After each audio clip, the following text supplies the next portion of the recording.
Después de todo el día trabajando en la biblioteca municipal, pasé por el supermercado a comprar comida para la cena. Cuando la cajera pasó la tarjeta, la máquina emitió ese sonido que te congela el alma. Rechazo. Saldo insuficiente. Volví a intentar, segura de que era un error del sistema. Nada. En la pantalla aparecieron números que no podía creer. $320. Eso era todo lo que quedaba. Llegué a casa temblando, sin bolsas, sin comida, sin entender qué había pasado. Y ahí estaba él. Mi hijo Emilio, de 46 años, sentado en el sofá como un rey en su trono, con las piernas abiertas y el control remoto en la mano. Patricia, mi nuera, estaba recostada a su lado, mirando su teléfono nuevo, ese que yo no sabía que habían comprado. Emilio, ¿qué pasó con el dinero de la cuenta?, le pregunté, todavía con el bolso colgando de mi hombro, todavía tratando de respirar normal. Él ni siquiera me miró. Siguió viendo la televisión como si yo fuera una mosca molesta. Patricia compró un coche y renovó la casa de su madre con tu dinero. Yo lo aprobé, dijo. Así, con esa frialdad. Como quien comenta que cambió de canal. El mundo se detuvo. $85,000. Años de mi vida levantándome a las 6 de la mañana. Años tomando 2 autobuses para llegar a la biblioteca. Años guardando cada centavo, soñando con el día en que pudiera tener algo mío, un lugar pequeño donde nadie me dijera qué hacer, donde sentarme, qué cocinar. Patricia levantó la vista y me sonrió. No fue una sonrisa amable. Fue una sonrisa de victoria. Mamá Olga, ¿ya vas a preparar la cena? Emilio tiene hambre, dijo ella, como si nada hubiera pasado. Como si no acabara de robarme la vida entera. Y Emilio asintió. Sí, más esas albóndigas que te quedan tan bien. Las que llevan ese toque especial tuyo. Me quedé ahí parada, con 73 años encima, sintiendo como algo dentro de mí se partía en 1000 pedazos. Pero algo más estaba naciendo. Algo frío. Algo que llevaba años dormido. Esa noche preparé las albóndigas. Las preparé como siempre, con la receta que me enseñó mi abuela, esa que toda la familia amaba. Emilio comió 3 platos. Patricia comió 2. Y después, se fueron a dormir felices, con el estómago lleno y la conciencia tranquila. Pero 3 semanas después, los dos comenzaron a usar ropa de manga larga. Incluso cuando hacía calor. Incluso cuando sudaban. Y ninguno de los dos volvió a pedirme que cocinara albóndigas. Déjenme contarles cómo llegué hasta aquí. Como una mujer de 73 años, que solo quería paz y un poco de respeto, terminó preparando la cena más memorable de su vida. Yo tengo 73 años. He trabajado toda mi vida sin parar.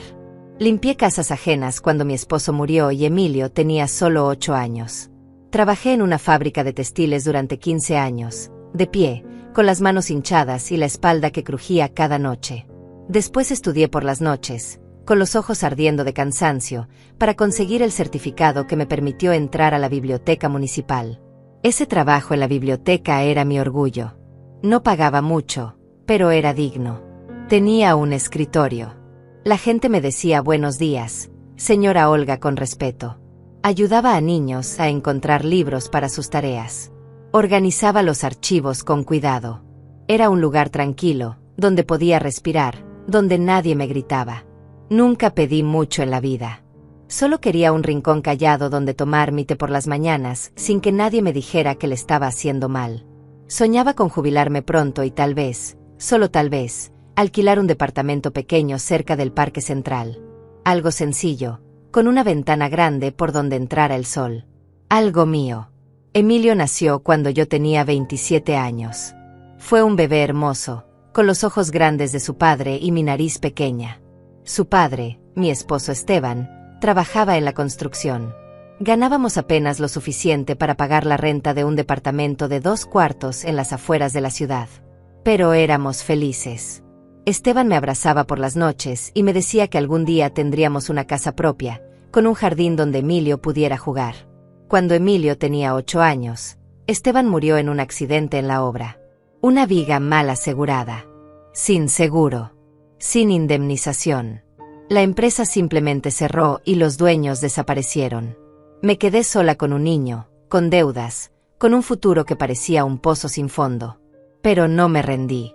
Me levanté cada mañana aunque el cuerpo me doliera. Trabajé en lo que fuera. Limpié oficinas por las noches. Lavé ropa ajena los fines de semana. Todo para que Emilio tuviera comida, útiles escolares, ropa limpia. Para que no sintiera que era diferente a los otros niños. Y funcionó. Emilio estudió. Fue buen alumno. Se graduó de la universidad con honores. Consiguió un trabajo excelente en una empresa de tecnología. Yo lloraba de orgullo cada vez que lo veía salir de casa con su traje y su maletín. Mi niño. Mi razón de vivir. Cuando conoció a Patricia hace 5 años, pensé que por fin todo estaría bien. Pensé que tendría una nuera con quien compartir secretos de cocina, alguien que me llamara para tomar café, alguien que aliviara un poco la carga de Emilio. ¡Qué equivocada estaba! Patricia llegó a nuestras vidas como una tormenta disfrazada de brisa suave. Al principio era toda sonrisas y gracias mamá Olga por la comida y qué linda decoración tiene la casa. Pero yo veía algo en sus ojos. Algo calculador. Algo hambriento. Se casaron 6 meses después de conocerse. Emilio estaba enamorado como nunca lo había visto. Y yo, como toda madre tonta, me callé las dudas que me carcomían por dentro. No quería arruinar su felicidad. No quería ser esa suegra amargada que todos odian. Patricia se mudó a la casa 2 meses después de la boda. Solo mientras encontramos nuestro propio lugar, dijo Emilio. Yo acepté. Era mi hijo. ¿Cómo iba a negarme? Además, la casa tenía 3 cuartos. Yo dormía en el más pequeño, el que antes era la bodega. Ellos podían tomar el cuarto principal. Era lo justo. Al principio todo parecía normal. Patricia trabajaba en una tienda de ropa en el centro comercial. Salía temprano y volvía tarde. Casi no la veía. Emilio seguía siendo atento conmigo. Me preguntaba cómo había estado mi día. Me abrazaba antes de irse a trabajar. Pero lentamente, muy lentamente, las cosas empezaron a cambiar. Primero fue el control remoto. Un día llegué del trabajo y quise ver las noticias de la tarde, como siempre hacía. Patricia estaba viendo una telenovela. Le pedí si podíamos cambiar solo media hora, para ver el noticiero. Ella me miró como si le hubiera pedido que me regalara un riñón. Estoy viendo esto, mamá Olga. Además, esta es la sala de todos. Aquí manda quien llegue primero. Emilio no dijo nada. Estaba en su teléfono, ajeno a todo. Así que me fui a mi cuarto y vi las noticias en el televisor viejo que tenía ahí, con la antena torcida que hacía que la imagen temblara. Después fue la comida. Yo siempre había hecho las compras del mercado. Sabía qué comprar, dónde estaban las mejores ofertas, cómo estirar el dinero para que alcanzara todo el mes. Pero Patricia decidió que ella haría las compras porque tenía mejor gusto y sabía qué cosas eran de calidad. Empezó a comprar marcas carísimas.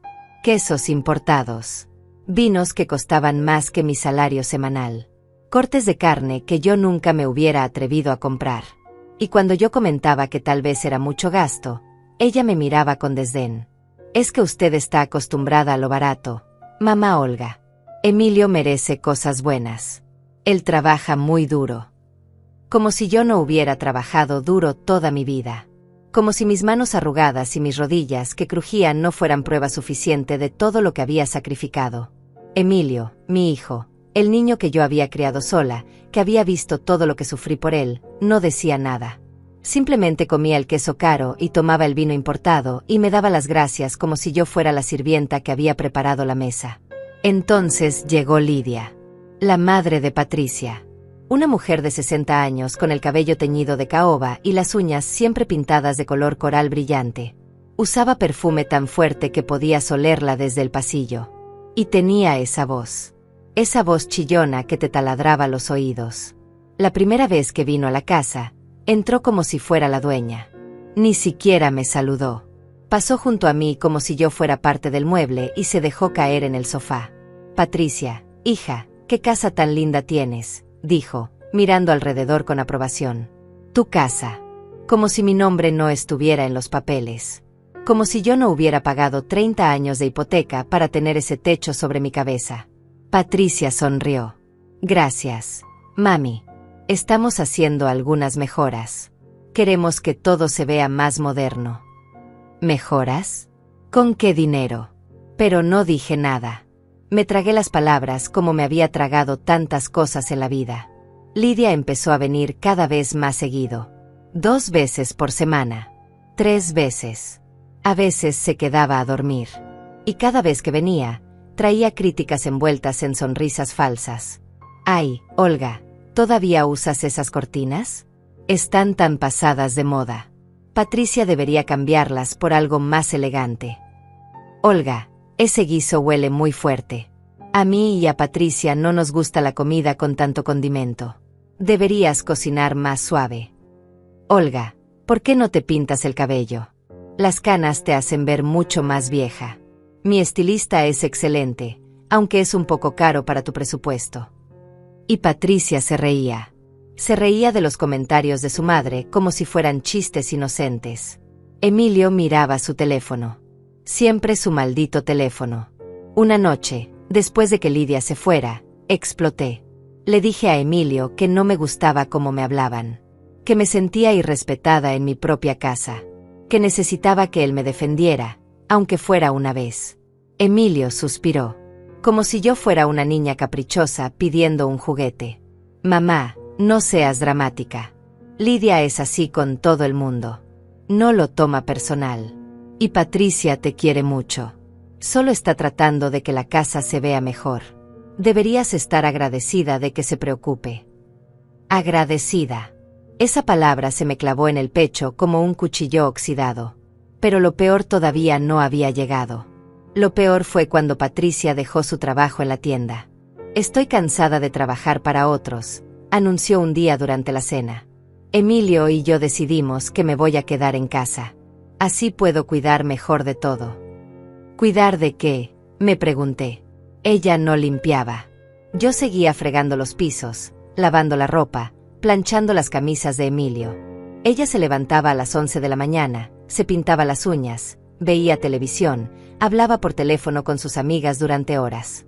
Y el dinero empezó a desaparecer más rápido. Yo había abierto una cuenta de ahorros cuando Emilio tenía 15 años. Poco a poco, mes tras mes, había ido guardando algo. A veces eran $50, a veces 20. Cuando no alcanzaba para ahorrar, al menos guardaba 10. Durante años hice eso. Con disciplina.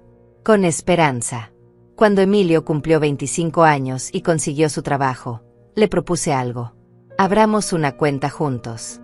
Así ambos ahorramos y cuando necesites algo importante, está ahí. Una casa, un coche, una emergencia. Él aceptó feliz. Durante años funcionó bien. Él ponía su parte. Yo ponía la mía. Hasta que llegó Patricia. Cuando Patricia y Emilio se casaron, él insistió en que ella también tuviera acceso a la cuenta. Somos una familia ahora, mamá. No tiene sentido tener secretos con el dinero, me dijo. Y yo, como siempre, acepté. Con fe. Porque era mi hijo. Porque pensé que Patricia era parte de la familia ahora. Porque fui una estúpida ingenua que creyó que el amor y la bondad siempre son correspondidos. Los primeros meses, Patricia no tocó nada. La cuenta seguía creciendo normalmente. Yo depositaba mi pensión y parte de mi salario de la biblioteca. Emilio ponía una cantidad fija cada mes. Todo parecía estar bien. Pero después empecé a notar cosas extrañas. La cuenta crecía más lento. Cuando revisaba los movimientos en el cajero automático, veía retiros que yo no había hecho. Pequeños al principio. $300 aquí. 500 allá. Le pregunté a Emilio. Ah, sí. Patricia necesitaba unas cosas. Ropa para unas entrevistas de trabajo. No te preocupes, mamá. Lo repondremos. Nunca lo repusieron. Los retiros se hicieron más frecuentes. Más grandes. $1000. 2000. Yo veía como el dinero que tanto me había costado ahorrar se evaporaba, pero cada vez que preguntaba, Emilio tenía una excusa. Que si el coche necesitaba reparación. Que si había que pagar unas deudas de la tarjeta de crédito. Que si habían surgido gastos inesperados. Y mientras tanto, Patricia llegaba a casa con bolsas de las tiendas más caras del centro comercial. zapatos nuevos cada semana, carteras de marca, perfumes que costaban más que mi renta mensual de hace 20 años. Una tarde llegué del trabajo y encontré la sala llena de muebles nuevos. Un sofá enorme de piel color crema. Una mesa de centro de cristal con patas doradas. Una lámpara de pie que parecía sacada de una revista de decoración. ¿Te gusta, mamá Olga?, preguntó Patricia, orgullosa, pasando la mano por el respaldo del sofá.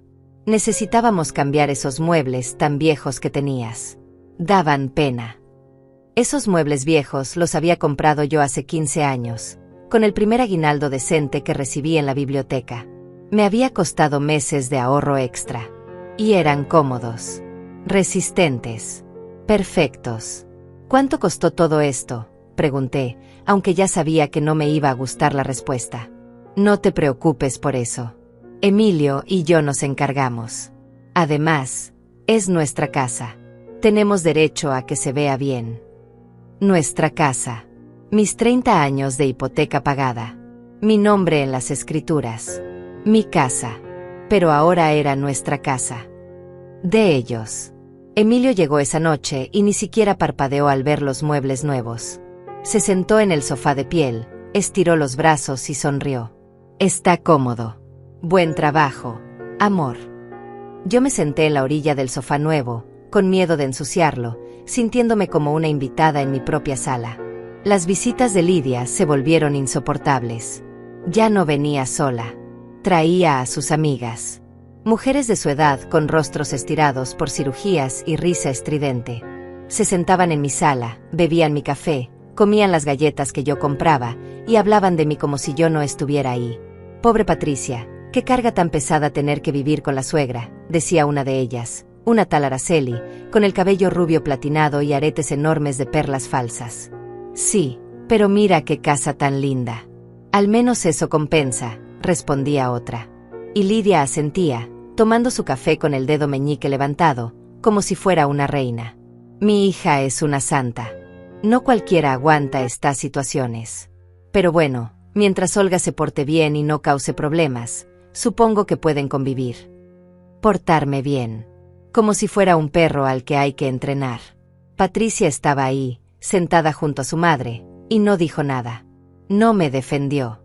Solo sonreía y asentía y le servía más café de la cafetera que yo había comprado, en las tazas que yo había heredado de mi madre. Emilio estaba en su cuarto, con la puerta cerrada, jugando videojuegos. Podía escuchar los disparos y explosiones a través de la pared. Esa noche, mientras lavaba las tazas que habían usado, lloré. No fue un llanto fuerte. Fue silencioso. Las lágrimas caían sobre el agua jabonosa y desaparecían como si nunca hubieran existido. Así me sentía yo. Como si estuviera desapareciendo. Pero lo peor, lo absolutamente peor, llegó una mañana de jueves. Yo tenía un pequeño ritual. Cada jueves, después del trabajo, pasaba por la panadería de la esquina y me compraba un pan dulce de vainilla. Solo uno. Era mi pequeño lujo de la semana. Me costaba $2. Me lo comía despacio, con una taza de té, sentada en la ventana de mi cuarto, mirando la calle. Esos 20 minutos eran míos. Nadie me molestaba. Nadie me pedía nada. Era mi momento de paz. Ese jueves, cuando llegué a casa con mi pan dulce en su bolsa de papel, encontré a Patricia en la cocina con Lidia. Estaban riendo, rodeadas de bolsas de una pastelería cara del centro. Mira, mamá Olga, dijo Patricia, señalando la mesa llena de pasteles elegantes. Lidia trajo postres franceses. Son carísimos pero deliciosos. Prueba uno. Miré mi pan dulce de $2 en mi mano. De repente me sentí ridícula. Pobre. Insignificante. No, gracias. Ya tengo mi pan, dije, y me fui a mi cuarto. Escuché sus risas a través de la puerta. No sé si se estaban riendo de mí, pero sentí que sí. Sentí cada carcajada como una bofetada. Me senté en la orilla de mi cama con el pan dulce en las manos. Ni siquiera tenía ganas de comerlo ya. Lo dejé en la mesita de noche y me quedé mirando la pared. Esa pared blanca que necesitaba pintura. Esa pared que había visto todas las noches durante años. Esa pared que era testigo silencioso de mi vida que se desmoronaba. Y entonces me pregunté, ¿cuándo dejé de ser una persona y me convertí en un mueble? ¿Cuándo mi hijo dejó de verme como su madre y empezó a verme como un estorbo? ¿En qué momento perdí mi valor como ser humano? No tenía respuestas. Solo tenía cansancio. Un cansancio que me llegaba hasta los huesos. El tipo de cansancio que no se quita durmiendo. El tipo de cansancio que viene de cargar demasiado peso emocional durante demasiado tiempo. Esa noche, Emilio entró a mi cuarto. Era raro. Hacía meses que no venía. «Mamá, necesito hablar contigo», dijo, sentándose en la única silla que había en mi cuarto, esa silla de madera que crujía cada vez que alguien se movía. Mi corazón dio un salto. Tal vez por fin había notado cómo me trataban. Tal vez venía a disculparse. Tal vez todo iba a cambiar. «Patricia y yo estamos pensando en agrandar la casa», dijo. «Queremos hacer una remodelación grande. Tirar esta pared, ampliar la sala, hacer un cuarto más grande para nosotros. Necesitamos que cooperes con unos $30,000 de la cuenta». El mundo se detuvo. $30,000. $30,000 que me habían costado años. Años levantándome con dolor de espalda. Años comiendo lo más barato para poder ahorrar algo más. Años sin comprarme ropa nueva, sin ir al cine, sin darme ningún gusto. Todo guardado, centavo a centavo, para tener algo cuando ya no pudiera trabajar. Para tener una salida. Para tener dignidad. «Emilio, ese dinero es para mi retiro», dije, tratando de mantener la voz firme aunque me temblaba por dentro. «Es todo lo que tengo para cuando ya no pueda trabajar. No puedo dártelo así como así». Él suspiró. Ese suspiro que usaba cuando le parecía que yo estaba siendo difícil. Ese suspiro que me hacía sentir como una carga. «Mamá, no seas egoísta. Esta casa también es tu casa. Si la mejoramos, tú también te beneficias. Además, Patricia y yo hemos estado manteniendo muchos gastos. Es justo que cooperes más». ¿Egoísta? ¿Yo era egoísta? Yo, que había criado a este hombre sola. Yo, que me había roto la espalda trabajando para que él tuviera educación. Yo, que todavía cocinaba, limpiaba, lavaba su ropa, pagaba la luz, pagaba el agua, pagaba el gas. ¿Yo era egoísta? Emilio, yo pago la mitad de todos los servicios de esta casa. Compro comida. Limpio. Cocino. ¿Qué más quieres que haga? No se trata de eso, mamá. Se trata de ser una familia. Las familias se apoyan. ¿O es que ya no nos quieres? ¿Ya no te importa nuestra felicidad? Ahí estaba. La manipulación disfrazada de amor. La culpa envuelta en papel de regalo. Si no les daba el dinero, era porque no los quería. Si protestaba, era porque era mala madre. Me quedé callada. Emilio se levantó de la silla y me dio una palmadita en el hombro, como quien consuela a un perro. «Piénsalo, mamá. Es lo mejor para todos». Esa noche no dormí. Me quedé despierta mirando el techo, escuchando los ruidos de la casa. Patricia riéndose en el cuarto de al lado. Emilio hablando por teléfono con alguien sobre no sé qué proyecto de trabajo. La vida continuaba para todos menos para mí. A la mañana siguiente, les dije que no podía darles esos $30,000, que lo sentía, pero ese era mi futuro, mi seguridad, mi única red de protección. Patricia no me habló durante una semana. Pasaba junto a mí como si yo fuera aire. Emilio estaba distante, frío. Ya no me saludaba por las mañanas. Ya no me preguntaba cómo había estado mi día. El ambiente en la casa se volvió tan tenso que dolía respirar. Lidia vino a visitarlas y la escuché hablando con Patricia en la sala. Esa vieja egoísta. Después de todo lo que ustedes hacen por ella, teniéndola aquí, dándole techo. Y se niega a ayudarlos. ¡Qué desagradecida! Yo estaba en la cocina, preparando la cena. Mis manos temblaban mientras pelaba las papas. Desagradecida. Yo era la desagradecida. Pero resistí. No les di el dinero. Y durante unas semanas, pensé que tal vez las cosas se calmarían. Que encontrarían otra forma de hacer su remodelación. Que la vida volvería a algún tipo de normalidad. Qué ingenua fui. Un sábado por la mañana, Patricia anunció que Lidia vendría a quedarse una semana completa. Va a hacerse unos trabajos dentales y necesita que alguien la cuide. Ustedes no tienen problema, ¿verdad? No era una pregunta. Era una declaración. Lidia llegó con 3 maletas. 3. Para una semana. Se instaló en mi cuarto. Es que el sofá es muy incómodo para su espalda, explicó Patricia, como si fuera lo más lógico del mundo. Tú puedes dormir en el sofá por unos días. Mamá Olga. No es mucho sacrificio.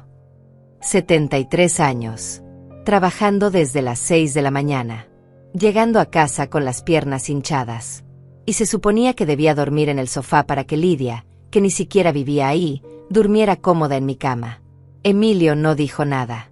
Estaba viendo un partido de fútbol. El volumen tan alto que ni siquiera sé si escuchó la conversación. Esa semana fue un infierno. Lidia se comportaba como la dueña de la casa. Se levantaba a las 10 de la mañana y exigía que le preparara el desayuno. Huevos revueltos, no muy cocidos. Pan tostado, pero no muy tostado. Jugo de naranja recién exprimido. Y café con leche, pero solo con leche descremada porque estaba cuidando su figura. Yo me levantaba a las 5:30 para llegar a tiempo al trabajo. Llegaba a las 6 de la tarde, muerta de cansancio, y tenía que cocinar para 4 personas. Lavar los platos. Limpiar la cocina. Y después, cuando todos se iban a dormir en camas cómodas, yo me acostaba en el sofá, con una sábana delgada, tratando de encontrar una posición que no me matara la espalda. Una noche, cerca de las 2 de la madrugada, Lidia salió de mi cuarto y me despertó. Olga, ¿me preparas un té? No puedo dormir. La miré en la oscuridad. Su silueta contra la luz del pasillo. Y algo dentro de mí se quebró. No fue un quiebre grande, escandaloso. Fue silencioso. Como cuando se rompe una rama seca bajo la nieve. Le preparé el té. Manzanilla con miel, como le gustaba. Se lo llevé a mi cuarto, donde ella estaba acostada en mi cama, viendo videos en su teléfono. Gracias, dijo, sin mirarme. Como quien agradece al mesero en un restaurante. Volví al sofá. Me acosté. Y por primera vez en muchos años, sentí algo que no era tristeza ni cansancio. Era rabia. Rabia pura, hirviendo en mi pecho como agua a punto de evaporarse. Pero la guardé. La escondí bien adentro. Porque todavía no era el momento. La semana terminó y Lidia se fue, pero no antes de dejar mi cuarto hecho un desastre. Ropa tirada en el suelo. Toallas mojadas en la cama. Maquillaje derramado en mi mesita de noche. Botellas de pastillas por todos lados. Patricia ni siquiera se disculpó. Ay, mamá Olga, tú sabes cómo es mi madre. Un poco desordenada, pero tiene un corazón de oro. Limpié todo. Como siempre. Como la buena Olga que limpia, cocina, obedece y no protesta. Pero algo había cambiado en mí. Era como si una puerta que había estado cerrada durante años finalmente se hubiera abierto. Y del otro lado de esa puerta había una Olga diferente. Una Olga que estaba harta. Una Olga que ya no iba a seguir aguantando. Empecé a observarlos más. A Patricia y su forma de moverse por la casa como si fuera una reina. A Emilio y su indiferencia, su constante estar pegado al teléfono, su incapacidad de verme como algo más que un utensilio de cocina. A Lidia y sus visitas cada vez más frecuentes, sus comentarios venenosos disfrazados de consejos. Los estudié como quien estudia a un enemigo antes de una batalla. Y descubrí cosas. Patricia había dejado su trabajo no porque estuviera cansada, sino porque la habían despedido por robar mercancía de la tienda. Emilio tenía deudas de tarjetas de crédito que yo no sabía que existían. Lidia había sido desalojada de su departamento por no pagar la renta durante 6 meses. Toda esa información llegó a mí de formas extrañas. Un comentario suelto de una vecina. Una carta que Patricia dejó olvidada en la mesa. Una llamada de un banco que contesté por error. Y entonces entendí. Ellos no solo me estaban usando. Me estaban sangrando seca. Hasta la última gota. Hasta que no quedara nada de mí. Y después, cuando ya no fuera útil, me tirarían como se tira un trapo viejo. No podía permitir eso. No iba a permitir eso. Entonces llegó ese día. Ese maldito día que cambió todo. Fue un martes. Había trabajado todo el día en la biblioteca, organizando una donación enorme de libros que había llegado. Cajas y más cajas. Subir, bajar, cargar, clasificar. Mi espalda gritaba de dolor, pero yo seguía. Siempre seguía. Era lo que sabía hacer. Salí del trabajo a las 6 en punto. Me dolían las piernas. Me dolían los brazos. Me dolía el alma. Pero tenía que pasar por el supermercado. Ya no quedaba comida en casa y sabía que si llegaba sin nada, Patricia haría algún comentario mordaz sobre mi irresponsabilidad. Entré al supermercado con mi lista mental. Pan, leche, huevos, carne molida para las albóndigas que Emilio tanto amaba, verduras para la sopa, arroz. Lo básico. Nada lujoso. Nunca nada lujoso para mí. Llené el carrito lentamente, comparando precios, buscando ofertas. Cada centavo contaba. Siempre había contado. Cuando llegué a la caja, la cajera empezó a pasar los productos. El sonido del escáner. Bip, bip, bip. Un sonido que había escuchado miles de veces en mi vida. Un sonido cotidiano, casi reconfortante. El total fue $83.47. Saqué mi tarjeta de la cuenta conjunta. Esa cuenta que compartía con Emilio desde hacía años. Esa cuenta donde estaban mis ahorros, mi pensión, mi vida entera convertida en números. Pasé la tarjeta. Y ahí fue cuando mi mundo se derrumbó. Rechazo. La palabra apareció en la pantallita de la máquina como una sentencia de muerte. Rechazo. Saldo insuficiente. Debe ser un error del sistema, le dije a la cajera, sintiendo como el calor me subía a las mejillas. Déjeme intentar de nuevo. Pasé la tarjeta otra vez. Rechazo. La gente detrás de mí en la fila empezaba a impacientarse. Podía sentir sus miradas, sus suspiros, su irritación. Señora, ¿tiene otra forma de pago?, preguntó la cajera con esa mezcla de lástima y molestia que te hace querer desaparecer. No entiendo. Tiene que haber dinero. Déjeme revisar el saldo. La cajera me ayudó a verificar el saldo en la máquina. Mis manos temblaban mientras ingresaba mi código. El número apareció en la pantalla, $320.15. $320.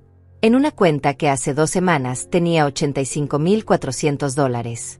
$85.000 que me había costado 30 años ahorrar. 30 años de sacrificio, de privaciones, de soñar con un futuro digno. Señora, necesito que retire los productos o que pague. Hay gente esperando, dijo la cajera. Asentí. No podía hablar. Si hablaba, iba a llorar. Y yo no iba a llorar ahí, frente a todos esos extraños. Salí del supermercado con las manos vacías. Caminé hasta la parada del autobús como un fantasma. No sentía mis piernas. No sentía nada excepto un vacío enorme en el pecho. En el autobús, saqué mi teléfono con manos temblorosas y revisé los movimientos de la cuenta. Ahí estaba todo. Negro sobre blanco. La verdad en números fríos y crueles. 22 de octubre, retiro de $42.000. Concepto. Transferencia a cuenta terminación 7829. 25 de octubre. Retiro de $25.000. Concepto. Transferencia a cuenta terminación 7829. 28 de octubre. Retiro de $17.800. Concepto. Transferencia a cuenta terminación 7829. Todo en la misma semana. Todo a la misma cuenta. La cuenta de Patricia. Se habían llevado todo. Absolutamente todo. Y lo habían hecho mientras yo trabajaba, mientras yo limpiaba, mientras yo cocinaba para ellos. El autobús se movía por la ciudad y yo miraba por la ventana sin ver nada. Las luces de la calle se mezclaban con las lágrimas que ya no podía contener. Pero lloré en silencio. Siempre en silencio. Cuando llegué a casa, Emilio estaba en el sofá. Nuestro sofá nuevo de piel color crema que costó quién sabe cuántos miles de dólares. Estaba con las piernas abiertas, el control remoto en una mano, el teléfono en la otra. Patricia estaba a su lado, limándose las uñas. Uñas largas, pintadas de un tono melocotón brillante. Me quedé parada en la entrada. con mi bolso colgando del hombro, con las manos vacías, con el corazón roto. Emilio, dije. Mi voz sonaba extraña, lejana, como si viniera de otra persona. ¿Qué pasó con el dinero de la cuenta? Él ni siquiera me miró. Siguió viendo la televisión. Un programa de deportes. Hombres corriendo detrás de una pelota mientras mi vida se desmoronaba. Patricia compró un coche y renovó la casa de su madre con tu dinero. Yo lo aprobé. Así de simple, así de cruel. Como quien comenta el clima. Como quien dice que pidió pizza para cenar. El mundo dejó de girar. El aire dejó de entrar a mis pulmones. El tiempo se detuvo en ese momento terrible, insostenible. ¿Qué? Apenas pude susurrar. Emilio finalmente me miró. Sus ojos eran fríos, indiferentes.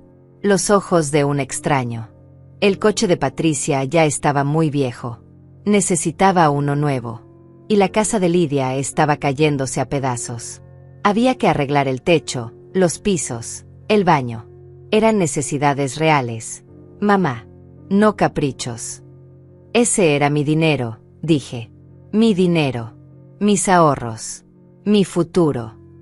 Patricia levantó la vista de sus uñas y me sonrió. Esa sonrisa que ya conocía tan bien. Esa sonrisa de victoria. Técnicamente era una cuenta conjunta. Mamá Olga. Todos teníamos derecho a usarla. Además, nosotros te mantenemos. Te damos casa. Te damos comida. Era justo que cooperaras un poco más. Me mantenían. Ellos me mantenían a mí. Yo, que pagaba la mitad de todos los servicios. Yo, que compraba la comida. Yo, que limpiaba esta casa de arriba abajo. Yo, que todavía trabajaba a mis 73 años mientras Patricia se pintaba las uñas en el sofá. No tenías derecho, dije, y mi voz empezó a subir. No tenían ningún derecho a robarme. No te robamos nada, dijo Emilio, y su tono era de molestia. Como si yo fuera una niña haciendo un berrinche. Usamos dinero de una cuenta que era de todos. Deja el drama, mamá. Pareces una histérica. Una histérica. 30 años de ahorros desaparecidos, y yo era una histérica por estar molesta. Emilio, ese dinero era para cuando yo ya no pueda trabajar. Para alquilar un lugar propio. Para tener algo de dignidad en mi vejez. Pues sigue trabajando, dijo Patricia, volviendo a concentrarse en sus uñas. Mi madre tiene 62 años y todavía trabaja. No eres tan vieja. Además, siempre puedes vivir aquí con nosotros. Para eso es la familia. Vivir aquí, en mi propia casa, pero ahora como una invitada indeseada. Como un mueble viejo que no tienen valor de tirar. Bueno, ¿y qué vamos a cenar?, preguntó Emilio, tocándose el estómago. Tengo hambre. Haz esas albóndigas que te quedan tan bien, mamá. Las que llevan ese toque especial tuyo. Me miró esperando. Los dos me miraron esperando. Esperando que me tragara la rabia. Que me tragara la humillación. Que fuera a la cocina como la buena Olga obediente y les preparara la cena después de que acababan de robarme la vida entera. Y algo en mí se rompió. No fue un quiebre ruidoso. Fue silencioso. Como cuando se rompe el hielo bajo tus pies y de repente estás cayendo a un agua oscura y fría. Pero no lo demostré. No grité. No lloré. No rompí nada. Solo sonreí. Claro, dije. Les voy a preparar mis albóndigas especiales. Las mejores que haya hecho nunca. Y fui a la cocina. Cerré la puerta de la cocina detrás de mí. Mis manos temblaban, pero no de miedo. Temblaban de algo nuevo. Algo que nunca había sentido con tanta claridad. Era rabia, sí, pero era más que eso. Era determinación. Era la certeza absoluta de que ya no iba a ser la víctima de esta historia. Me apoyé contra la encimera y respiré profundo. Una vez. 2 veces. 3 veces. Hasta que mis manos dejaron de temblar. Hasta que pude pensar con claridad. 73 años. Toda una vida de trabajar, de sacrificarme, de ser buena, de ser paciente, de ser la madre perfecta, la empleada perfecta, la suegra que no molesta. ¿Y para qué? Para terminar robada, humillada, tratada como basura por las mismas personas que se suponía debían amarme. No más. Abrí el refrigerador. Saqué la carne molida. Saqué las cebollas, el ajo, el pan rallado. Saqué todos los ingredientes que necesitaba para hacer mis famosas albóndigas. Esas que Emilio amaba desde que era niño. Esas que me pedía cada vez que quería sentirse reconfortado. Esas que llevaban mi amor, mi tiempo, mi dedicación. Pero esta noche iban a llevar algo más. Empecé a picar la cebolla. El cuchillo golpeaba la tabla de madera con un ritmo constante. Cada golpe era terapéutico. Cada golpe era una pequeña liberación de toda la furia que había acumulado durante años. Mientras cocinaba, pensaba. Mi mente trabajaba rápido, calculando, planeando. No iba a hacer nada ilegal. No iba a envenenarlas. No era una asesina. Pero sí conocía muy bien a Patricia y a Lidia. Sabía sus debilidades. Sabía exactamente qué les molestaba, que les causaba problemas. Patricia era alérgica a los mariscos. No una alergia mortal, pero sí una que le causaba erupciones terribles en la piel. Manchas rojas que le duraban semanas. Picazón insoportable. Hinchazón en la cara. Me lo había mencionado una vez, hacía años, cuando todavía fingía ser amable conmigo. Y Lidia. Lidia tenía un estómago delicado. No podía comer nada muy condimentado sin sufrir las consecuencias. Pasaba días en el baño, con dolores, con malestar. También me lo había dicho, cuando todavía venía a la casa y yo era lo suficientemente tonta como para preocuparme por su bienestar. Sonreí mientras mezclaba la carne. En el fondo de la alacena, escondido detrás de las especias que nunca usaba, tenía un frasco de polvo de camarón seco. Lo había comprado hace meses para una receta que nunca llegué a hacer. Era muy fino, casi como polvo. Si lo mezclabas bien con la carne, era imposible detectarlo a simple vista. Y en la otra alacena tenía un chile especial que me había regalado una colega de la biblioteca. Un chile tan picante que ella me había advertido: usa solo un poquito, Olga. Con esto, un poco es mucho. Nunca lo había usado. Hasta ahora. Tomé el frasco de polvo de camarón. Miré hacia la puerta de la cocina. Cerrada. Podía escuchar la televisión en la sala. Las risas grabadas de algún programa estúpido. La vida continuaba allá afuera mientras yo, aquí adentro, tomaba el control de mi destino. Abrí el frasco. El olor a mar llegó a mi nariz.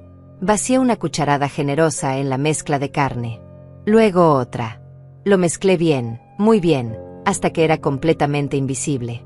Después tomé el chile. Lo corté en pedacitos minúsculos, tan pequeños que se perdían entre la carne, la cebolla, el ajo. Agregué más de lo que cualquier receta sensata recomendaría. Mientras formaba las albóndigas con mis manos, sentí una calma extraña, una paz. Como si después de años de estar perdida, finalmente hubiera encontrado el camino de regreso a mí misma. Las puse en la sartén. El aceite chisporroteó. El olor a comida casera llenó la cocina. Ese olor reconfortante, hogareño, que asocias con el amor y la familia. ¡Qué irónico! Mientras se cocinaban, preparé salsa de tomate. Extra especiada, por supuesto. Agregué más chile ahí también. Y por si acaso, unas gotas de salsa picante que encontré al fondo del refrigerador. La que decía en la etiqueta precaución, extremadamente picante. Las albóndigas se doraron perfectamente. Se veían hermosas, apetitosas, inocentes. Preparé arroz blanco, ensalada simple, todo normal, todo como siempre. Puse la mesa, los mismos platos de siempre, los mismos cubiertos, los mismos vasos. La cena está lista, anuncié, abriendo la puerta de la cocina. Emilio y Patricia vinieron a la mesa como llenas al olor de sangre. Se sentaron. Emilio se frotó las manos con anticipación. Huele delicioso, mamá. Sabía que no ibas a decepcionarme. No ibas a decepcionarme. Como si su decepción fuera lo más importante del mundo. Como si robarme $85,000 no fuera decepcionante. Como si tratarme como basura no fuera decepcionante. Les serví 3 albóndigas grandes para cada uno. Salsa generosa. Arroz. Ensalada. ¿Tú no vas a comer, mamá Olga?, preguntó Patricia con esa voz falsa, esa voz que usaba cuando quería parecer considerada frente a Emilio. No tengo hambre, dije. Comí algo en el trabajo. Mentira. No había comido nada en todo el día. Pero no iba a comer esas albóndigas. No porque me dieran miedo las consecuencias físicas, sino porque no me las merecía. Esas albóndigas estaban hechas con un propósito muy específico. Emilio dio la primera mordida. Cerró los ojos. Deliciosas como siempre. Nadie cocina como tú, mamá. Patricia también comió. Al principio parecía feliz. Después fruncí el ceño ligeramente. Están un poco más condimentadas que de costumbre. No. Es una receta nueva que quise probar, dije, manteniendo mi voz neutral. Pensé que les gustaría algo con más sabor. Emilio se encogió de hombros y siguió comiendo. Devoró las 3 albóndigas en minutos. Patricia fue más lenta, pero también terminó su plato. Incluso repitió. Tomó una albóndiga más. Yo lavé los platos mientras ellos volvían al sofá. Mi corazón latía rápido, pero mi rostro permanecía sereno. Tranquilo. Controlado. Esa noche me acosté en mi cama, en mi cuarto que por fin había recuperado después de la invasión de Lidia, y esperé. No sabía exactamente cuánto tiempo tardaría en hacer efecto. Las alergias eran impredecibles. El picante trabajaba diferente en cada persona. Pero tenía fe. Fe en la justicia. Fe en que el universo, finalmente, estaba de mi lado. A las 3 de la mañana, escuché el primer grito. Era Patricia. Emilio. Emilio, despierta. Me pica todo el cuerpo. Me levanté silenciosamente y me acerqué a mi puerta. La abrí apenas una rendija. Lo suficiente para escuchar. ¿Qué pasa? La voz de Emilio, todavía adormilada. Me pica. Mírame. Mira mi cara. Silencio. Luego, Patricia, estás toda roja. Tienes manchas por todos lados. Lo sé. Siento que me quema la piel. ¿Qué comí? ¿Qué fue lo que comí? Emilio también empezó a quejarse. Mi estómago. Dios, mi estómago se siente raro.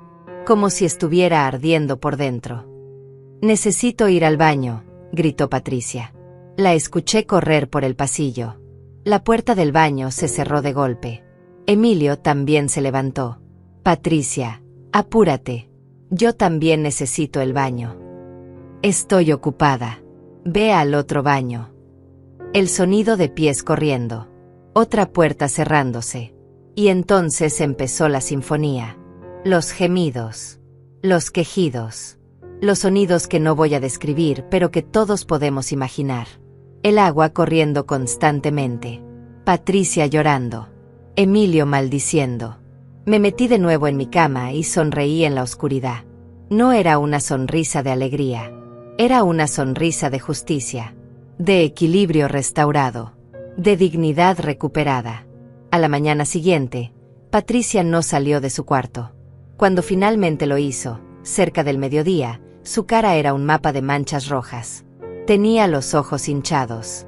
La piel de sus brazos estaba cubierta de erupciones que parecían quemaduras. ¿Qué me pasó?, me preguntó, casi llorando. ¿Qué había en esa comida? Lo mismo de siempre, dije con inocencia. Carne, cebolla, ajo, pan rallado, especias. Mi receta de toda la vida. ¿Por qué? Emilio también se veía terrible. Pálido. Ojeroso. Cada 2 minutos tenía que correr al baño. Creo que la carne estaba mala, dijo, agarrándose el estómago. Nos envenenaste con carne podrida. Me reí. No pude evitarlo. Me reí en su cara. La carne la compré ayer. Estaba perfectamente fresca. Tal vez simplemente tienen estómagos delicados. Patricia se rascaba los brazos desesperadamente. Necesito ir al doctor. Esto no es normal. Mírame. Parezco un monstruo. Ve entonces, dije. No te detengo. Ese día llamaron a Lidia para que viniera a cuidarlos. Como si fueran niños pequeños incapaces de valerse por sí mismos. Lidia llegó a media tarde, cargando bolsas de la farmacia y con su rostro lleno de preocupación maternal. Pasó junto a mí sin saludarme, como siempre, y fue directo al cuarto de Patricia. «Mi pobrecita niña, ¿qué te pasó?», la escuché decir con esa voz dramática que usaba para todo. Me quedé en la cocina, preparando té. Té para mí, por supuesto. Ellos podían morirse de sed, por lo que me importaba. Patricia le contó entre sollozos sobre las manchas, la picazón, el malestar. Emilio también se unió a la conversación desde el baño, donde prácticamente había establecido residencia permanente. «Fue la comida de anoche», dijo Patricia. «Las albóndigas de mamá Olga. Algo tenían. Algo malo».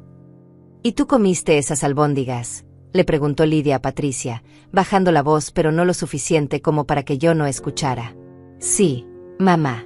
Las 3 que me sirvió. Hasta repetí porque estaban buenas». Hubo un silencio. Luego Lidia dijo algo que no pude escuchar claramente. Pero por el tono, supe que estaban hablando de mí. Planeando algo.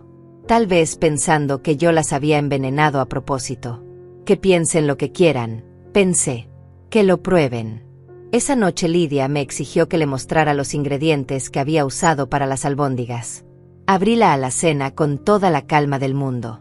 Saqué la carne del refrigerador, todavía en su empaque original con la fecha de ayer claramente visible. Mostré las cebollas, el ajo, el pan rallado, el aceite. «¿Ves algo raro?», le pregunté con dulzura envenenada. Lidia inspeccionó todo con sus ojos de águila. Olió la carne. Revisó las especias. No encontró nada fuera de lo normal. Porque ya me había deshecho del polvo de camarón y del chile especial. Los había tirado a la basura pública de la calle esa misma mañana, bien temprano, antes de que alguien despertara. «Tal vez tienen una infección estomacal», sugerí. «Últimamente han estado comiendo mucha comida fuera. Quién sabe en qué condiciones preparan los alimentos en esos restaurantes caros que tanto frecuentan». Lidia me miró con odio puro. Sabía. No podía probarlo, pero lo sabía. Y yo le sostuve la mirada sin parpadear, dejando que viera que ya no era la Olga sumisa que podían pisotear. Patricia no salió de casa durante una semana. Las manchas en su piel empeoraron antes de mejorar. Parecían quemaduras de 2º grado. Su cara estaba tan hinchada que apenas podía abrir los ojos. Cada vez que se miraba al espejo, lloraba. Emilio tampoco podía ir a trabajar. Su estómago lo torturaba día y noche. Perdió peso. Se veía demacrado. Gris. Cada comida era una aventura de dolor y carreras al baño. Y yo seguía mi vida con normalidad. Iba a trabajar. Volvía a casa. Cocinaba para mí sola ahora, porque ninguno de los dos quería probar mi comida. Guardaban sus propias cosas en el refrigerador. Comían pan, galletas, cosas empacadas que sabían que no había tocado. Lidia se quedó esa semana completa para cuidarlos. Dormía en el sofá porque yo me había encerrado en mi cuarto con llave. Ya no iba a ceder mi espacio. No más. Una noche la escuché hablando por teléfono con alguien. Probablemente una de sus amigas. Te digo que esa vieja los envenenó. No puedes convencerme de lo contrario. Pero no hay forma de probarlo. Es muy astuta. Sonreí en la oscuridad de mi cuarto. Astuta. Después de 73 años de ser la tonta, finalmente alguien me llamaba astuta. Durante esa semana aproveché para hacer cosas que había pospuesto por demasiado tiempo. Llamé al banco. Hablé con un gerente. Expliqué la situación. Los retiros no autorizados. El robo. Pero señora, la cuenta es conjunta. Técnicamente ambos titulares pueden hacer retiros sin el consentimiento del otro, me explicó el gerente con voz compasiva. Lo sé, dije. Pero quiero cerrar esa cuenta y abrir una nueva. Solo a mi nombre. Y quiero transferir todo lo que queda. Hice el trámite. Los $320 que quedaban ahora estaban en una cuenta nueva. Solo mía. Con una tarjeta nueva. Con una contraseña que solo yo conocía. También fui a ver algunos departamentos en alquiler. Pequeños. Modestos. Pero limpios y dignos. Calculé que con mi pensión y mi salario podía pagar uno. No sería una vida lujosa, pero sería mi vida. Mía y de nadie más. Una mujer de la inmobiliaria me mostró un estudio en un tercer piso. Tenía una ventana grande que daba a un parque. La luz de la tarde entraba y pintaba todo de dorado. «Es perfecto», dije. «¿Cuándo quiere mudarse?», preguntó ella. «Pronto», respondí. «Muy pronto». Dejé un depósito. Firmé el contrato. 1 mes de renta adelantada. El departamento sería mío a partir del 1 de noviembre. Faltaban 3 semanas. 3 semanas para planear mi escape. 3 semanas para recuperar mi libertad. Cuando volví a casa esa tarde, Patricia estaba en la sala con Lidia. Las manchas en su cara habían empezado a desvanecerse un poco, pero todavía se veía terrible. Estaba usando una blusa de manga larga a pesar del calor, para cubrir las erupciones de sus brazos. «Mamá Olga», me llamó cuando me vio entrar. Su voz era diferente, menos arrogante, más cautelosa. Me detuve y la miré. No dije nada. Solo esperé. «¿Podrías cocinar algo simple para la cena? Emilio y yo todavía no nos sentimos bien del estómago. Algo ligero. Por favor. Por favor». Hacía meses que no escuchaba esa palabra de su boca dirigida a mí. «No», dije simplemente. Patricia parpadeó, confundida. «No. No. Yo cocino para mí. Ustedes pueden cocinar para ustedes. O pueden pedir comida. O pueden morirse de hambre. Me da igual». Lidia se levantó del sofá como impulsada por un resorte. «¿Cómo te atreves a hablarle así a mi hija?». La miré. Esa mujer que había invadido mi espacio, que había dormido en mi cama, que me había tratado como sirvienta, que había criado a una hija que pensaba que el mundo le debía todo. «Tu hija y mi hijo me robaron $85,000, dije con voz clara y fuerte.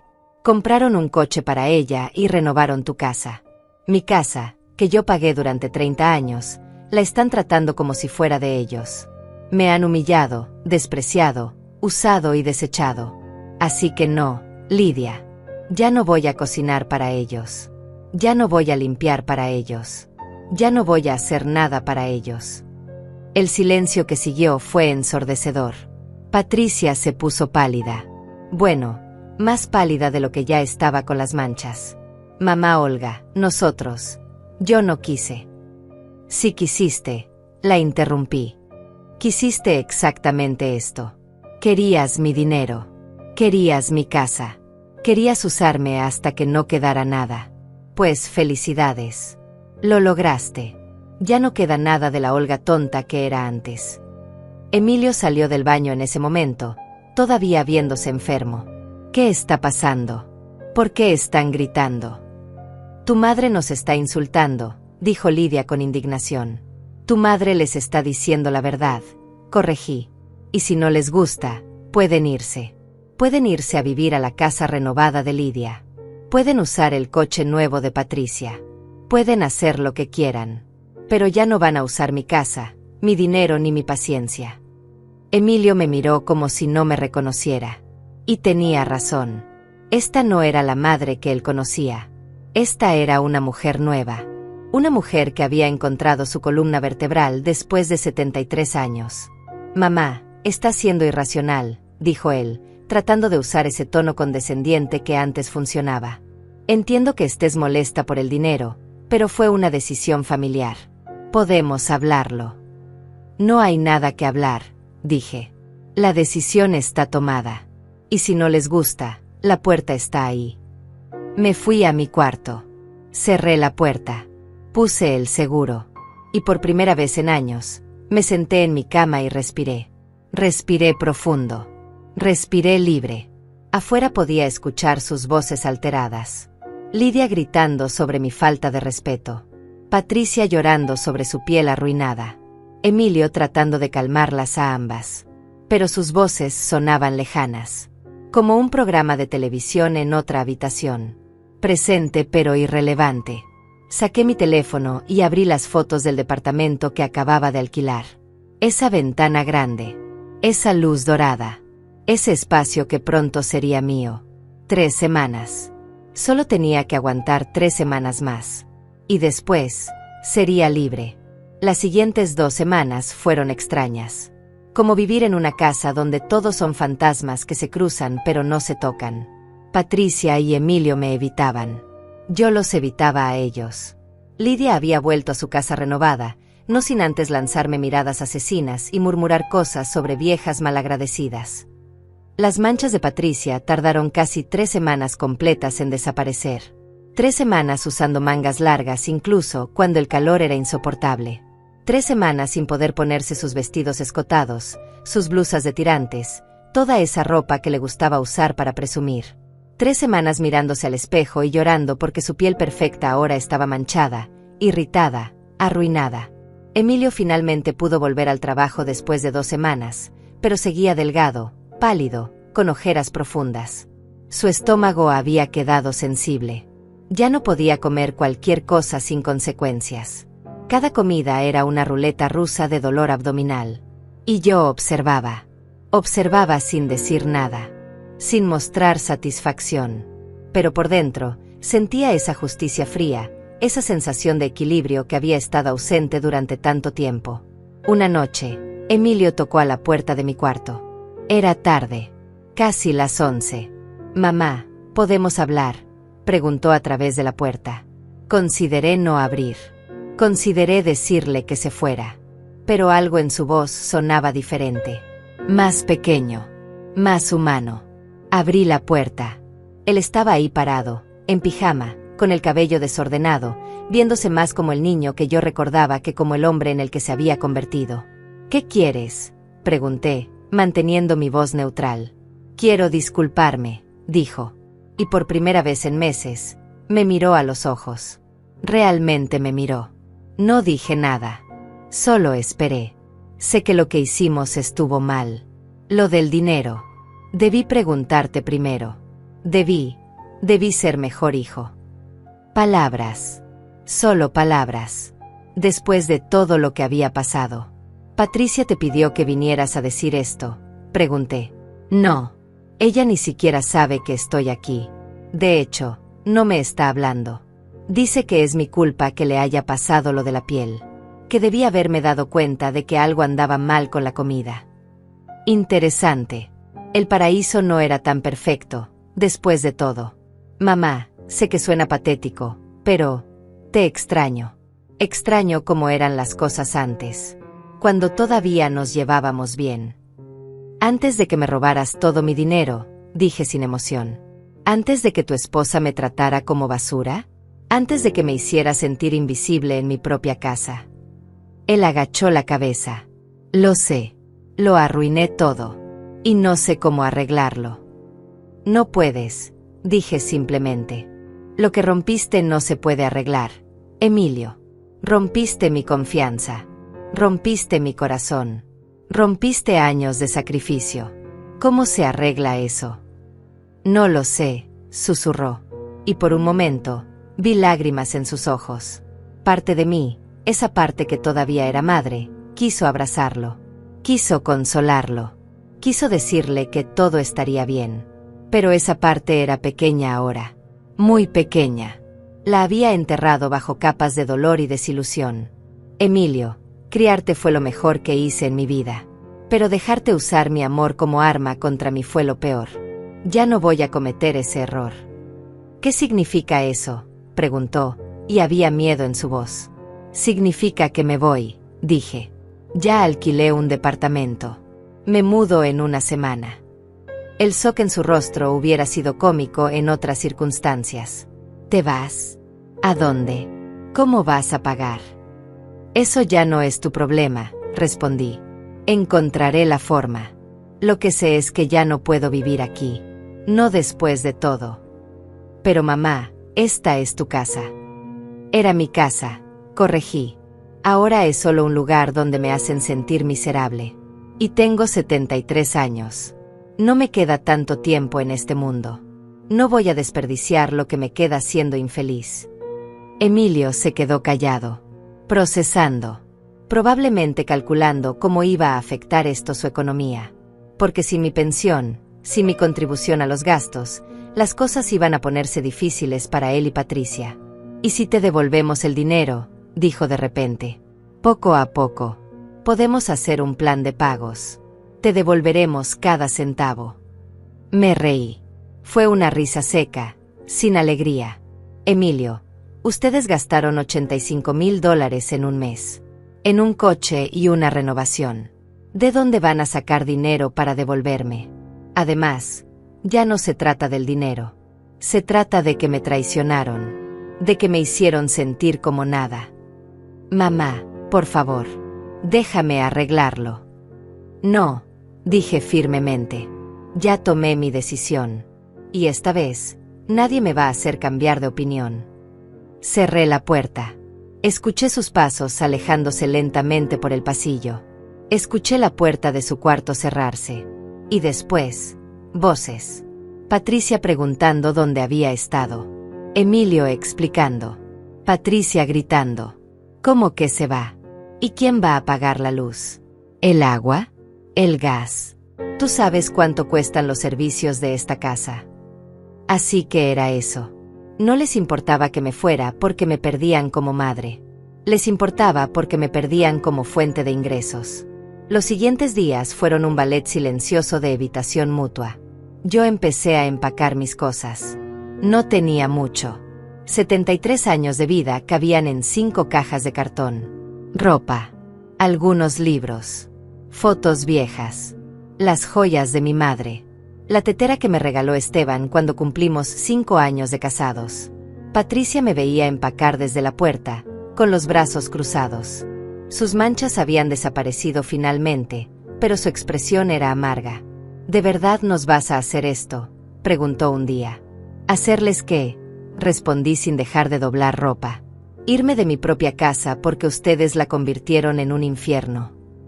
Esta siempre fue nuestra casa también. Emilio es tu hijo. Tiene derecho a vivir aquí. Tiene razón, dije.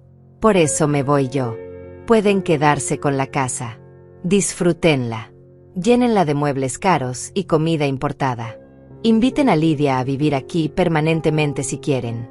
Hagan lo que les dé la gana. Eres una egoísta, escupió ella.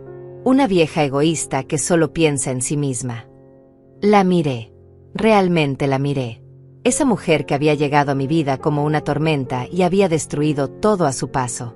Patricia, tú tomaste $85,000 míos sin preguntarme. Compraste un coche para ti. Renovaste la casa de tu madre. Me trataste como sirvienta en mi propia casa. Y yo soy la egoísta por querer tener paz en mis últimos años de vida. Ese dinero estaba en una cuenta conjunta. Era tanto tuyo como nuestro. Sigue diciéndote eso, dije. Tal vez algún día te lo creas. Ella se fue furiosa, azotando puertas. Y yo seguí empacando. El día antes de mi mudanza, contraté un pequeño camión de mudanzas. No necesitaba mucho espacio. Mis 5 cajas. Un colchón que compré usado pero en buen estado. Algunos platos y ollas que compré en el mercado de pulgas.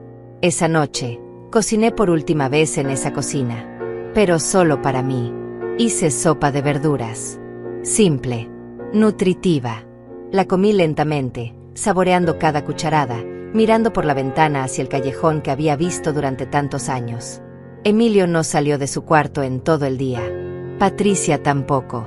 Era como si estuvieran haciendo duelo. Pero no por mí. Por su fuente de ingresos. Por su comodidad. Por su conveniencia. A la mañana siguiente, el camión llegó puntual. 2 hombres jóvenes me ayudaron a cargar mis cosas. No tomó mucho tiempo. Media hora y ya estaba todo adentro. Cuando estaba por salir, Emilio apareció. Tenía los ojos rojos. No sé si había llorado o simplemente no había dormido. «Mamá, ¿de verdad te vas?», preguntó, como si todavía no lo pudiera creer. «Sí, Emilio. Me voy». «¿Y si te necesito? ¿Y si algo pasa?». Lo miré. Mi hijo. El bebé que había cargado. El niño que había criado sola. El hombre que me había traicionado. «Tienes mi número», dije. «Pero Emilio, entiende esto. Ya no voy a venir corriendo cada vez que me necesites. Ya no soy tu red de seguridad. Ya no soy tu fuente de dinero. Ya no soy tu sirvienta. Si me llamas, será como hijo, no como alguien que necesita algo de mí. Yo. Lo siento, mamá. Realmente lo siento. Lo sé, dije. Y era verdad. Podía ver el arrepentimiento en sus ojos. Pero el arrepentimiento no borra el daño. No devuelve el tiempo perdido. No cura las heridas profundas. Lo abracé. Un abrazo breve. Un adiós. Cuídate, Emilio, dije. Y me fui. El departamento era pequeño. Un estudio en un tercer piso sin elevador. Mis rodillas protestaron cada escalón, pero cuando abrí la puerta y vi esa ventana grande, esa luz dorada entrando, supe que había tomado la decisión correcta. Los hombres de la mudanza dejaron mis cajas en el centro del espacio vacío. Les di propina de lo poco que tenía y se fueron. Y entonces me quedé sola. Completamente sola. Por primera vez en años, el silencio no era pesado. No era incómodo. Era libertad. Me senté en el suelo, porque todavía no tenía muebles, y miré alrededor. Las paredes estaban pintadas de blanco. El piso era de madera vieja pero limpia. Había una cocineta pequeña en una esquina. Un baño minúsculo pero funcional. Y esa ventana. Esa hermosa ventana que daba al parque. Saqué mi tetera de una de las cajas. La llené de agua. La puse a calentar en la estufa que apenas funcionaba, pero que era mía. Preparé té. Me senté en el alféizar de la ventana con la taza caliente entre mis manos arrugadas y miré hacia afuera.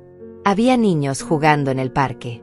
Una pareja de ancianos caminaba tomada de la mano. Un hombre vendía helados en un carrito.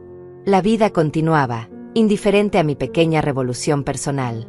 Y era perfecto. Los primeros días fueron difíciles. Dormir en un colchón en el suelo no era cómodo a mi edad. Cocinar con 2 ollas y 3 platos requería creatividad. Pero cada incomodidad era mía. Cada decisión era mía. Cada momento de silencio era mío. Compré cosas de segunda mano. Una mesa pequeña. 2 sillas. Un sillón desgastado pero cómodo. Cortinas color marfil que dejaban pasar la luz.